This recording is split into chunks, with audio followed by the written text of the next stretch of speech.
हिमांशु लोहिया जी, जोधपुर से। राधे राधे।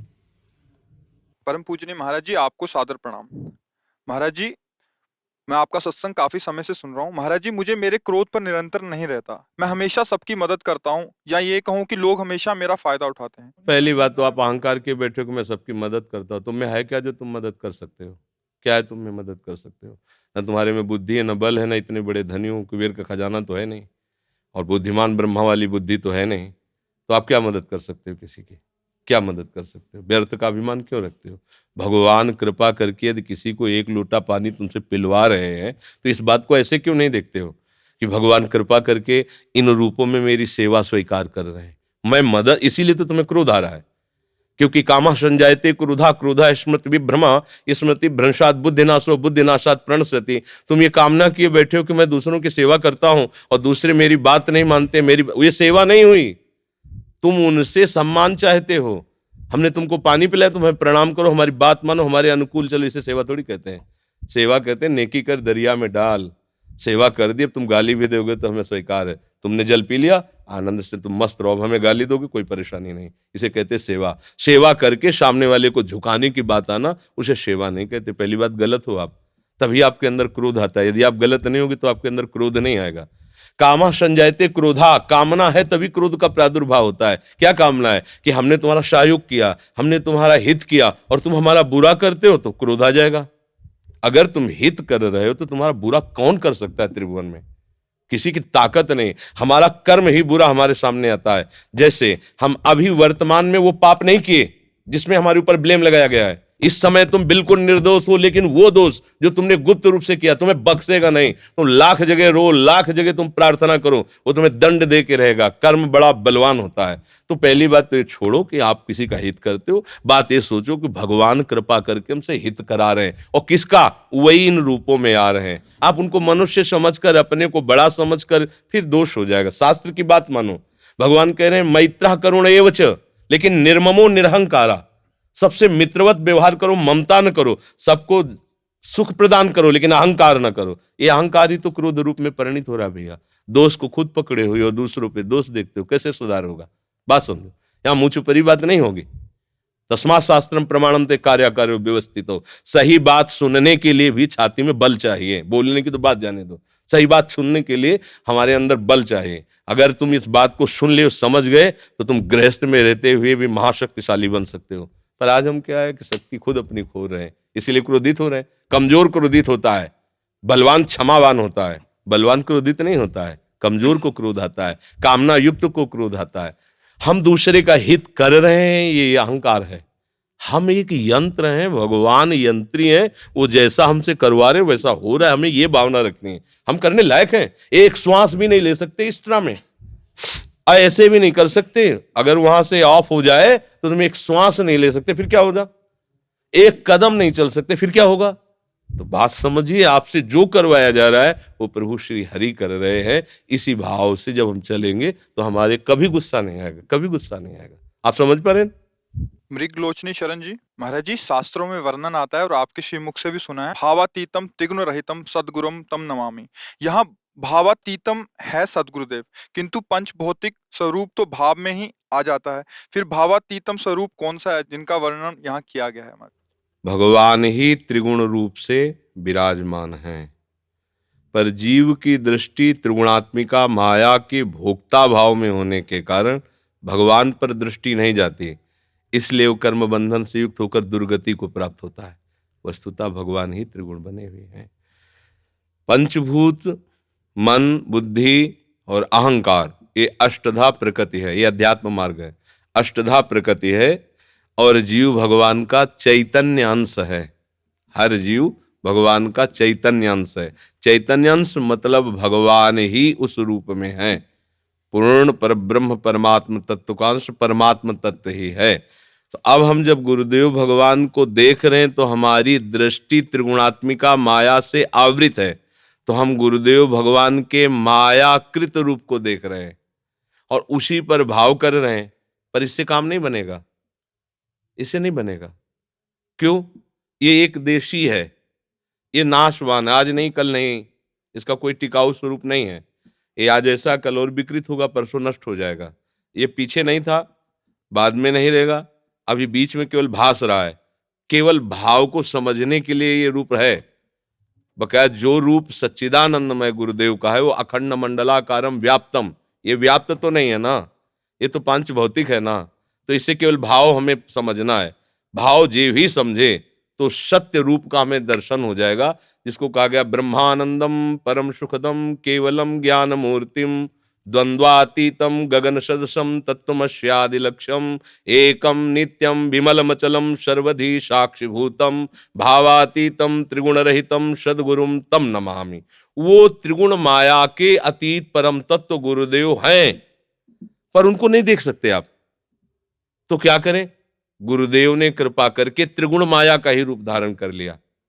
अब इनको देखो और इनकी बात मानो, इनकी आराधना करो, तो त्रिगुण को देखने की जो वृत्ति है ये हट जाएगी और त्रिगुणातीत भावातीत गुरु के स्वरूप का अनुभव हो जाएगा, जो आपका स्वरूप है। समझ रहे हो ना? गुरु शिष्य दोनों तब तक जब तक अनुभव नहीं हुआ, और जब अनुभव हुआ तो ना कोई गुरु ना कोई शिष्य, एक ही तत्व बचा, वही ब्रह्म है, वही परमात्मा है। कहने को हो गया दो, जैसे एक ही घड़ों में एक सूर्य का प्रकाश पड़ रहा है तो 100 सूर्य दिखाई दे रहे हैं, पर 100 घड़े रखे हैं, सूर्य 100 नहीं, एक है। ऐसे ही गुरुदेव का प्रकाश अनंत ब्रह्मांड में पड़ रहा है। ये बात हम इस शरीर को केवल मानकर नहीं जान पाएंगे, इस शरीर की आराधना करके नहीं जान पाएंगे। जो इससे उपदेश हो रहा है और जिसकी आराधना कही जा रही है, उस तत्व की जब आराधना करोगे तो जान जाओगे। समझ में आ रहा है कि नहीं जी? दिलीप सिंह कल्लू, कानपुर देहात। राधे राधे। महाराज जी चरण स्पर्श। महाराज जी प्रभु में आसक्ति कैसे हो? महाराज जी कृपा करके समाधान कीजिए। देखो, प्रभु में आसक्ति तब हो जब हमारी देह आसक्ति कमजोर पड़े। जो हमारी देह की आसक्ति है, ये कुछ दिन के लिए मिला हुआ शरीर है, कुछ दिन के लिए मिला हुआ ये पद है। न ये तुम्हारा पद है और न ये तुम्हारा शरीर है। न पहले तुम इस शरीर में थे और न बाद में इस शरीर में रहोगे। न पहले तुम्हारा पद था न बाद में तुम रहोगे। अभी ये शरीर और पद तुम्हें मिला सेवा करने के लिए। तुम्हें माला लेने की जरूरत नहीं है। तुम्हें जो हमारे भारत देश की किसी भी कोने की सेवा करने का अवसर मिला है, ईमानदारी से सच्चाई से सेवा करो। किसी का गलत भाव का पोषण मत करो, ना स्वयं गलत आचरण करो, ना किसी भी तरह की गंदी व्यसन वृत्ति धारण करो। तो ये जो तुम कर रहे हो, इसी से भगवान मिल जाएंगे, क्योंकि ये भगवान की ही सेवा है। चराचर जगत रूप भगवान है। आपको जितने ग्राम मिले हैं, जितना देश का हिस्सा मिला है, और उसकी जो आपको सेवा मिली है, उसको ईमानदारी से करो। अगर आपको ईमानदारी से करने का भाव आ जाएगा तो भगवान से अपनापन हो जाएगा। अगर हम खूब माला जप करें और पीछे गंदे आचरण करें तो भगवान देख रहे हैं, फिर बात नहीं बनने वाली। हम व्यभिचार करें, मदिरा पिए, मांस खाएं, मनमानी आचरण करें, अपने पद का दुरुपयोग करें, तो जब तक पुण्य है तब तक कर लो, और जिस दिन पुण्य नष्ट होगा तो किसी काम का नहीं रहेगा। कोई भी हो, यहां से लेके ब्रह्मा तक, ये तो बहुत छोटे छोटे पद हैं, देश के कोने के पद हैं। हम ब्रह्मा की बात करें जो परमेष्ठी पद पे विराजमान है। ब्रह्मा को मच्छर बनाने में देर नहीं लगती, हमारे भगवान को मसकई करें बिरंचियज अजय, और मच्छर को ब्रह्मा बनाने में देर नहीं लगती। ऐसे वो भगवान है, उनसे डरते रहो। कोई गलत आचरण मत करो, कोई गलत व्यसन मत करो, धर्म से चलो। अलग से माला जपने की जरूरत नहीं है, भगवान इतने से ही प्रसन्न हो। ये भगवान का सेवा धर्म है। तुम्हें जो भगवान ने पद दिया है, ईमानदारी से उसका निर्वाह करो, तो आगे जो पद मिलने की रास्ता होते हैं उसमें आगे आप पहुंचने का मार्ग। भगवान बड़े कृपालु हैं, वो हमें किसी न किसी भाव से सेवा देते हैं। हमारे अंदर कहीं वासना है कि मुझे लोग जाने, मुझे लोग सम्मान दें, तो भगवान ने कृपा करके दे दिया। अब आप भगवान की बात को समझ जाओ तो ऐसा वो जना देंगे, पूरा विश्व जान जाएगा आपको, पूरा विश्व आपका सम्मान करेगा। पर होता है हम बहुत छोटे पदों में, छोटी मान्यताओं में अहंकार कर लेते हैं, और जहां कहीं धर्म की बात आती है वहां हम पीछे हट जाते हैं। कभी किसी गरीब को दुखी देख करके आप उसको छोड़िए मत, जहां तक हो सके उसकी सेवा करो। कोई बहुत बलवान धनाढ्य अधर्म करता है, आप पीछे पड़ जाओ उसके अधर्म का नाश करने, भगवान तुम्हारा सहयोग देंगे।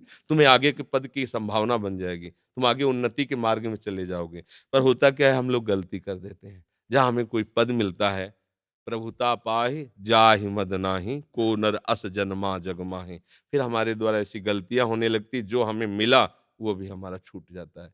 इसलिए भगवान की कृपा से मनुष्य शरीर मिला, आपको पद मिला है, धर्म से चलिएगा। कोई गंदी बात जीवन में ना हो तो तुम्हें कोई परास्त नहीं कर सकता। भगवान उसके साथ रहते हैं जो धर्म से चलता है। दीपक राज पुरोहित जी, राधे राधे महाराज जी, आपके चरणों में सादर प्रणाम। महाराज जी, छूट रहा है अपना घर कागज के नोट कमाने के लिए और बीत रही है जिंदगी जिम्मेदारियां निभाने के लिए। तो कविता तो कविता लिख करके छपवा लो, उसमें तुम्हारा नाम आ जाएगा कि बहुत बढ़िया कविता है। ये ज्ञान बघाड़ने से बात भैया नहीं बनेगी, ये छाती में रखने से बात बनेगी ना। ज्ञान तो अभी किसी से आप माइक दे करके पूछ लो, हमारा कल्याण कैसे होगा, 1 मिनट में उत्तर दे देगा भारतवासी है। क्योंकि यहाँ गंगा यमुना जैसी पावन नदियां बहती, तो हर एक को पता है कि हमारा कल्याण क्या होगा, सत्य क्या है, धर्म क्या है, सबको पता है। लेकिन चल के दिखावे वहाँ महावीर वही माना जाता है। समझ रहे ना, ये कागज में लिखने से बात नहीं बनेगी, हृदय में धारण कर लो तो बात बन जाए। इतना ज्ञान जिसको हो गया, इतना ज्ञान हो गया तो फिर है क्या गया। जब उसको ये असत लगने लगा तो फिर सत वस्तु श्री कृष्ण चित्त अपने आप सत में जाएगा।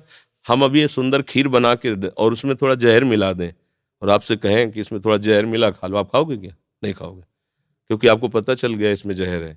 ऐसे ही पता चल गया संसार वासना से युक्त है, भ्रमात्मक है, ये फंसा करके नष्ट कर देता है जीव को। अभी आपके पास ऐसे सामने रुपए फेंक दे, आप उठाने चलो और कान में कोई कह दे बिल्कुल उठाना मत, ये नकली है, और आप फिर उठा सकते हैं? नहीं, आपको लगे नकली। तो आपको खुद ज्ञान है संसार कैसे मिथ्या भाव में फंसा है, तो सत्य वस्तु का चिंतन अपने आप होने लगेगा। पर ये ज्ञान है नहीं, ये केवल बुद्धि से हम बोल रहे हैं, हृदय में ज्ञान नहीं। जिस दिन हृदय में ज्ञान हो जाएगा, स्वाभाविक सच्चिदानंद प्रभु का स्मरण होने लगे। इसी को बैठा लो ज्ञान को, इसको जब वाणी से हृदय तक पहुंचाओ, जब हृदय में पहुंच जाएगा, सत्य वस्तु की चाह प्रकट हुए बिना बच्चा भजन नहीं होता। जब सत्य वस्तु की चाह हो जाती है, जैसे किसी पद की चाह हो जाए तो लगता है कुछ भी हो, अब हमको ये पद चाहिए। ऐसे ही भगवान का परम पद है, मुझे वो परम पद चाहिए, कुछ भी हो जाए। अब हर बार मरे हैं संसार के, एक बार मरूंगा भगवान के लिए, तो वो महात्मा बन जाता है। उसमें दिव्य भाव आने लगते हैं, उसको दिव्य ज्ञान हो जाता है। समझ रहे हो? नाम जप करो, जो भी कार्य करो भगवान को समर्पित कर दो, गंदे आचरण से बचो। जब तक आचरण पवित्र नहीं है, कुछ नहीं है। आज हम ऐसे स्वभाव वाले बन गए कि हमारा चरित्र चला गया, कुछ नहीं गया। हम चरित्र को कोई महत्व ही नहीं रख रहे हैं। सब देखो आज, और कलयुग का ऐसा प्रभाव बना है वो, कि सब अपनी अपनी वासनाओं के खेल, न ब्रह्मचर्य का ज्ञान है, न धर्म का ज्ञान है, न संयम नियम का ज्ञान, केवल एक पशुता। धन आवे, भोग भोगे, लोक सम्मान प्राप्त हो, इसी को तो पशुता बच्चा कहते। कैसे समझ में आएगा? नाम जप करो, धर्म से चलो, अपने आप सब ज्ञान अंदर आ जाता है। जब धर्म, चरित्र पवित्र होना चाहिए। हजारों चलने वालों में भी चरित्र पवित्र होना बड़ा कठिन होता है। आज चरित्र पवित्र नहीं है हमारा, बातें तो हम बहुत बना लेते हैं, चरित्र पवित्र नहीं है। चरित्र, ये भारत देश है, इसमें चरित्र की प्रधानता, ये कहीं तुम्हें विश्व में कहीं नहीं मिलेगी। और इसीलिए भारत जगत गुरु है, क्योंकि चरित्र यहाँ प्रधान रहा है सबका। यहाँ जिस तरह भी देखो, माताओं बहनों का, पुरुषों का, पदाधिकारी, चरित्र पावन रहा है। आज हम अपने चरित्र को खोद रहे हैं। अगर हमारा चरित्र नहीं तो जीवन क्या? तो जानकारी बहुत है, आचरण में उतारा नहीं जा रहा। अगर हमारा चरित्र पवित्र हो, आचरण में उतार ले, तो ज्यादा प्रश्न करने की जरूरत नहीं, समझ में आ जाएगा। भगवान की कृपा सबके ऊपर है, हम सब उनके बच्चे हैं, वो हमें देख रहे हो, हमें दुलार कर रहे हैं।